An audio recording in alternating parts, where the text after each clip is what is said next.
ice in my veins. I've been driving this train, years in this lane. Hey, this is Tool. I'm competing at 83 kilo weight class, Night of Champions 2. Pause though. Taking shots, skipping breaks, feeling lost, feeling great, popping off, singing straight, never stopped, never changed. All the squad here to play. Perfect. So now it's you and me. Am I the first one to get it in the bat cave? No, everyone's in the back. Is everyone?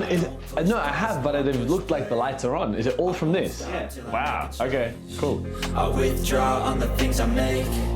I turn flaws into flawless traits. I build tall, never capped in space. I won't stop till I hear him say. Right, we good? Just stop me if you need to. You know. It's not a question of say more. It's a question of say less. We're good? Yeah, All right. What's your name and who are you? My name's Tul. I am an 83 kilo, soon to be not junior, powerlifter, coached under Jacob and training at a strength club. What do you do for work, uni? I'm a physio student and also a trainer at a soccer and footy club. I used to do security. I still do the odd gig here and there, but now soon I'll be working at Stretch Labs. What got you into powerlifting? When I was 15 and a half, I didn't make the wobble team, Redbacks, in Vic Park, and I was super distraught. I was pissed, but you know, I'm a little bit vertically challenged. So because of that, I just didn't make the cut. They said, you're good, but not that good. And I was down and my parents said, go to the gym. So I went to the gym, enjoyed myself. The girl that I had a crush on at the time, her older brother taught me how to deadlift. I was in heaven because I was like making in with a family. It was great. But then I moved to Good Life in the Loo. I met Gabs and she had an SBD belt, which I'd only ever seen on YouTube. And I had worked up the courage to go up to her and I said, hey, are you a powerlifter? And she said, yeah, I'm a powerlifter. And I said, do you have a coach? And then she said, yeah, I have a coach. And then she introduced me to you, Jacob. And then ever since then, it's been cruisy since. And what do you enjoy about powerlifting? A while ago, I enjoyed the fact that I was like good, quick, and then I was not so good. I was pretty average, but that's okay. And then I got injured and then I was really below average. But what I've really grown to enjoy the most about powerlifting recently is being the grind and the slow progress and having the like confidence in your body and in yourself to really execute. And that slow building has been like, it's literally been some of the best months of my training life, the last few ones, because it's been slow, and it's been consistent, and it's been really powerful. What's one thing that you know now that you wish you knew when you started? One thing I wish I knew when I started was that there's gonna be ups and downs, and it's not linear. And just because you're making good progress between 16 and 18 does not mean you're gonna make the same progress between 18 and 20, and definitely not the same progress between 20 and 22. There's ups and downs to every journey, and cop it on the chin, don't get too attached to numbers, just go have fun. And what's something now that you've kind of like, you're going through, you've done uni, you're doing work, you're balancing all these things. How have you gone doing all of that and the struggles that have come with that and finding time to train and commit to your sport? Well, I think this year's actually been the easiest because I'm no longer volunteering with my youth organization. 2021 to 2023, I was super heavily involved, you know, like 30 to 40 hours a week, Zoom meetings, community meetings, volunteering out in the community, with the school, with other youth organizations, with synagogues. So during that time, training was crazy, but I think because I just had that young spirit and everything was exciting, I could keep going. As soon as that young spirit stuff started to die off, I really felt overloaded, and that's when my back got injured. But recently, man, since I've had an extra 30, 40 hours a week, it's been absolutely amazing. Because I started here, I thought this was the baseline. But now I have so much free time, I'm here, I feel like I'm on top of the world. I feel like balancing everything is really easy as long as you have your priorities in check, you have a good calendar, and you take care of yourself, like your sleep, your nutrition, your mental health, because there's no point burning yourself at both ends if you're not going to make a good result. Who's your greatest role model and why?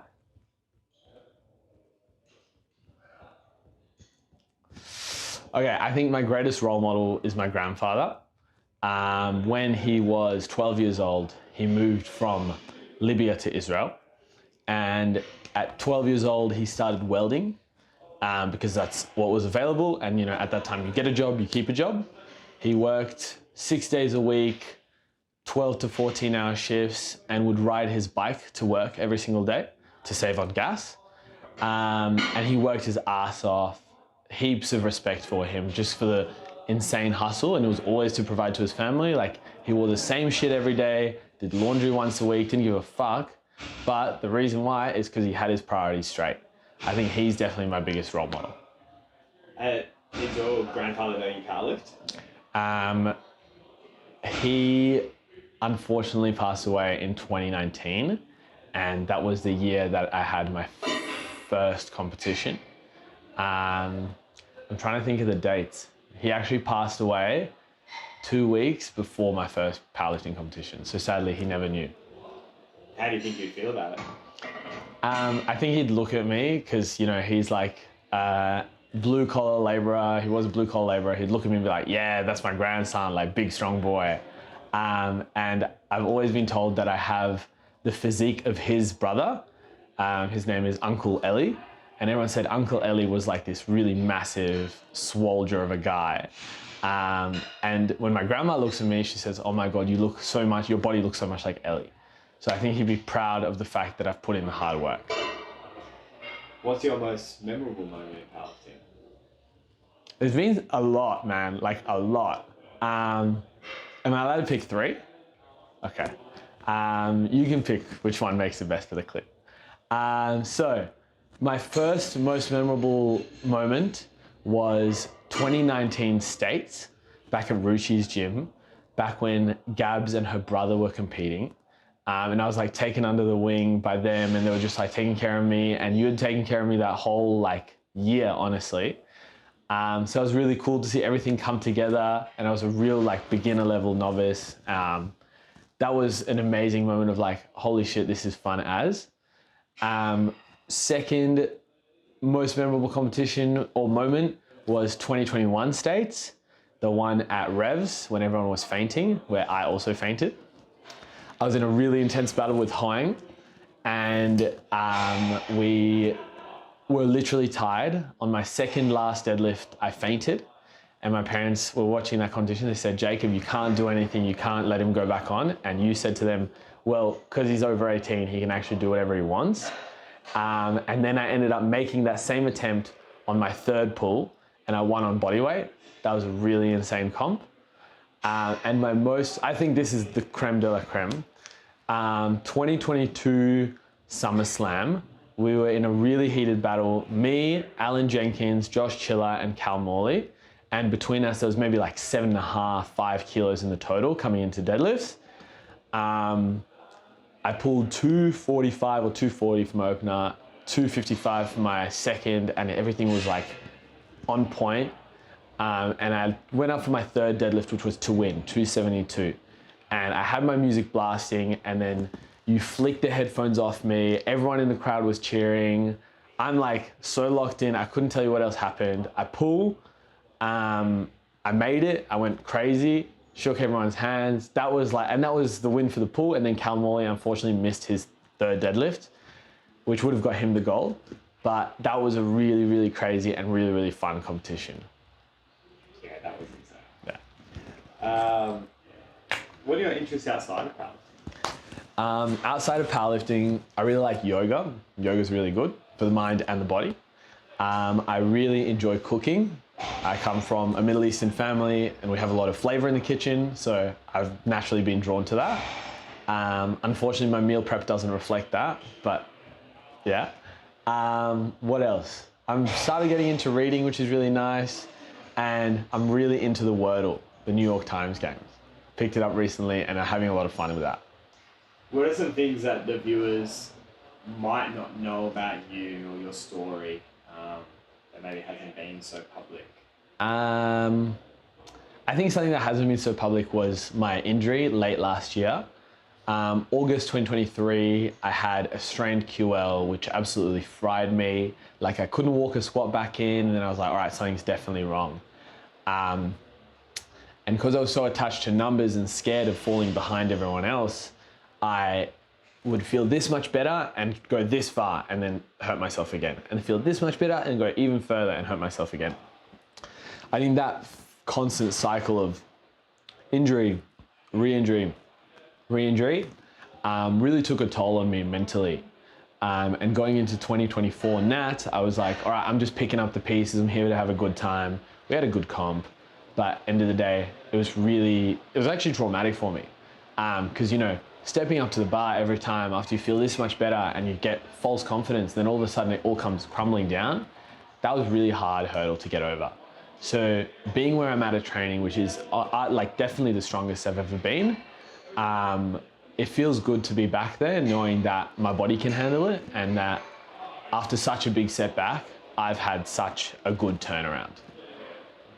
What are some things that helped you with your mental health during that time? I don't think I can congratulate myself on taking care of my mental health at the time, but I was so distracted with other things. In 2023, I was the federal treasurer of my youth organization. So that took up an enormous amount of time. Uni, exploring the relationship with my now girlfriend, Charlie. My life was just so full. Oh, and I was living out of home, so I obviously worked. My life was so full, I didn't really have an opportunity to. I kind of just came into the gym, tried to train best I could. Sometimes would go to shit, and then I'd leave the gym. Yeah. What's your goals for the next few years? Well, I think my main goal for the next few years is to feel good and not to feel broken.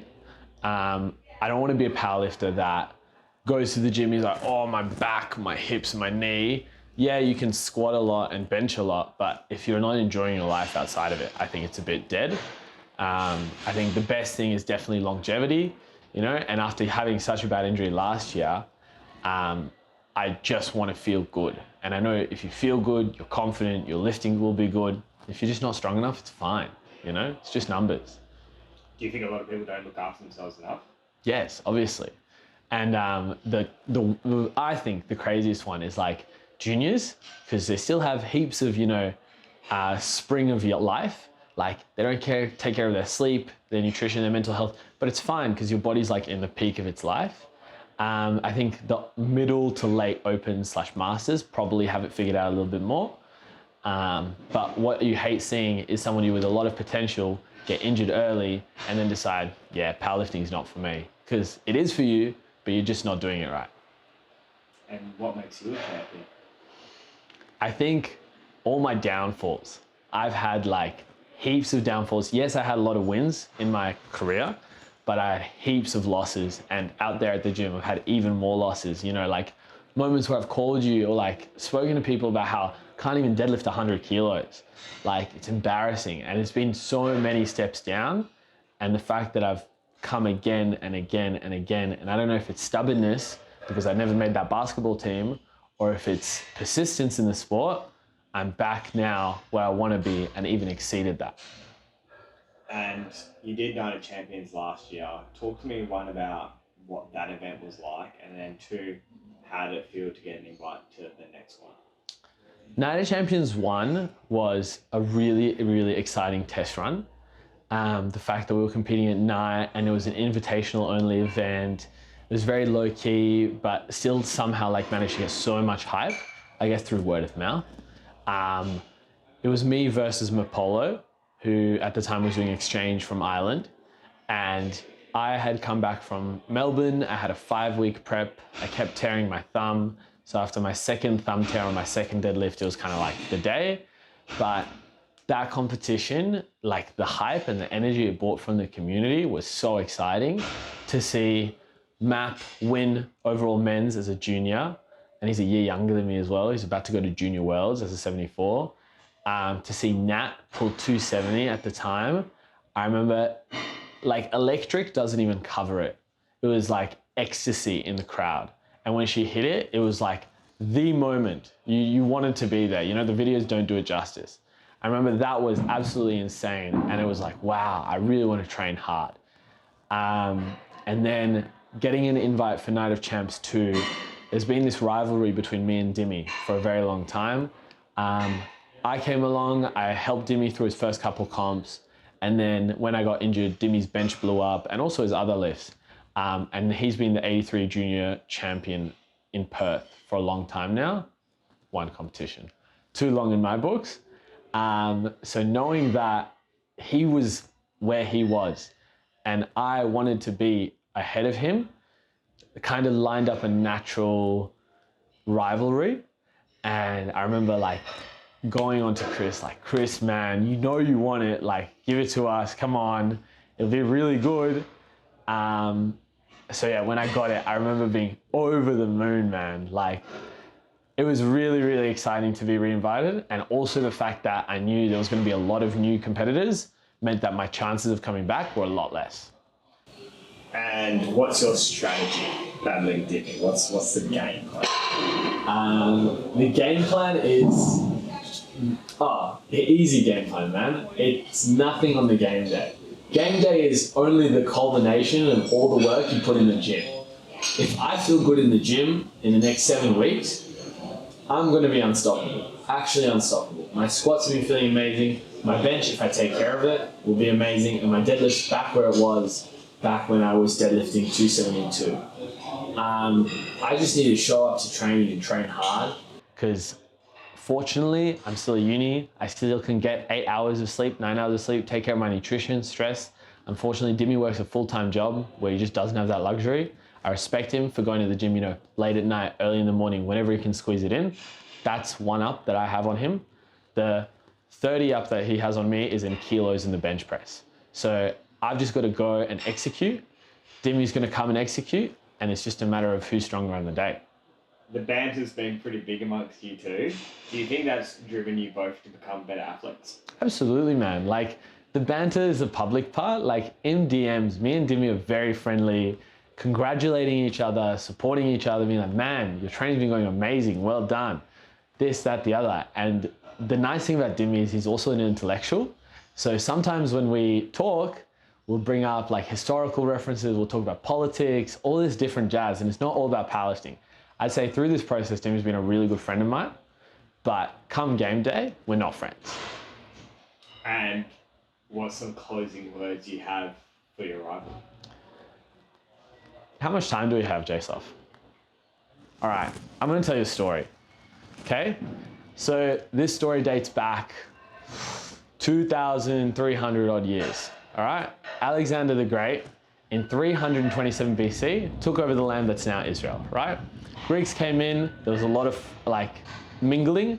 The Jews that lived there at the time, they were really happy to welcome in the Greeks and Alexander the Great's people, okay? Alexander the Great obviously dies, has a successor. When he dies, he divides his nations into, or the districts, to all his army generals. One of the army generals that gets the land of Israel and Palestine and like the Sinai, he dies and his successor is Antiochus, okay? Remember Antiochus. So back at that time, we had the second Jewish temple, which was the holiest site for the Jews. And when the Greeks came in, they said, we want to spread Hellenism. You know, they had many gods and they like to worship their gods with statues, with paintings, with dances, and Judaism does none of that. We have one God and that's it. Now, when they spread Hellenism, they essentially exiled the Jews out of their temple and filled it with Greek religious things, right? Artifacts, that's the word. And the Jews were really upset about this. So Antiochus hears about a small group of Jews, about 100 or so, who are kicking up a fuss and saying, no, we're not conforming to this. He sends in a battalion of 500. They all get slaughtered. And he goes, all right, weird, they didn't come back. Let's send in a bigger one. Sends in a battalion of 1,000. They all get slaughtered, never make it back. And this keeps going for a while until he decides, all right, I've had enough, sends in a group of 5,000 soldiers, and they're hiking up the hill to Jerusalem. Now, the Jews are waiting at the top with boulders, and they absolutely crush them, and they've got a second platoon at the bottom waiting for anyone who might have miraculously made it out. Now, this is the final straw for Antiochus, and he decides, all right, we're going full gun-ho, and we're going to wipe out these Jews because they're being disrespectful. So he sends in a battalion of 40,000, and at the time, this Jewish resistance movement is grown, and sends in, and so there's 40,000 Greek soldiers from Antiochus to versing 10,000 odd Jews who don't have the military capacity. They don't have the same manufacturing. They don't have like weapons, you know? They're kind of doing guerrilla warfare. And guess who wins? The Jews. Okay, after Antiochus is dethroned, they take back the temple and they fill it back with Jewish artifacts, do it the way we like to do it. Now, back to Night of Champions. Dimi came into Strength Club. He was Alexander the Great, right? He was loved. Everyone loves Dimi. Fair enough, I love Dimi too.